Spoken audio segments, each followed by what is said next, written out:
For the first time, the beachside suburb of Glenelg in South Australia plays host to the STIHL Timbersports Australian Trophy. In the gut-wrenching trophy format, athletes need to complete 4 disciplines back-to-back. From the start, they need to cut a whole disc with the stock saw and complete the underhand chop as fast as possible. They return to the starting point where the single buck saw is waiting for them to cut one complete cookie. At the 4th and final discipline, they need to complete the standing block chop to achieve the best overall time. To get started, athletes must first compete in the time trial. The 4 fastest athletes go through to the quarterfinals, while the slowest are eliminated. The remaining athletes battle it out in the last chance rounds in a knockout format for the remaining quarterfinal spots. After each round, the losers are eliminated and the winners will progress to the next round until the best athlete chops and saws their way to the Australian Trophy title. In the first time trial heat, one of the most experienced, Brad De Losa, will line up against one of the least experienced in D.Reumer.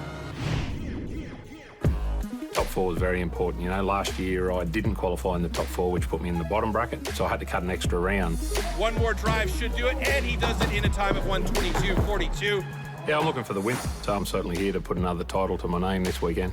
For Reumer, he only has one strategy in mind. If I come up against one of the top competitors, whether Brad or Lawrence or Braden or someone, I just got to go flat out so and try and beat this bloke, that's all.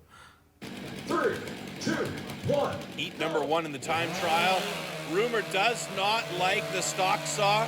Brad De Losa, he's a master of this discipline generally. He is so experienced, where Reumer has quite a bit less experience than De Losa, and you can see right away that stock saw from Reumer gave a huge advantage to De Losa as he steps on to the underhand chop and starts working the first side of his block. But Reumer doing a good job to get deep into that block quite quickly and moves over to the other side, not too far behind De Losa. He could challenge De Losa, and it could be interesting. De Losa knows he cannot rest at all. There's a lot of hungry competitors here that want to take down the master, but he's through his block and moves over to the single buck. That 2-meter long cross-cut saw is a discipline that De Losa is very, very good in, and he knows that if he can keep that flow going, he's going to have a huge advantage over Reumer.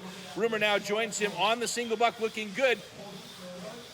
Yeah, you can see both of these guys are really starting to get tired, and that is a huge amount of stress right there going from that underhand chop to the single buck. It is just absolutely draining on the body in this trophy format. All 4 disciplines on stage in that racing setup. Oh, it is just absolutely gassing the 2 of them. And you can see De Losa, who is quite fit, is already breathing heavy as he moves over gingerly and slowly to the other side of his standing block chop. Reumer has joined him on the standing block chop and is doing a good job to try and stay in the hunt and get some good points here and a good time. He moves over to join De Losa on the other side of his block, but De Losa is going to be through it fairly quickly here. It's hardwood today, and it is a time of 1:39.80 for De Losa. D.Reumer doing a very good job to keep up with him. There it goes at a 1:51.91. Good job by both of them. Yeah, it's always the hardest one, you know, so everything starts to pump pretty hard through that. But look, the wood's quite firm, so hopefully it'll stand up and get through the top 4.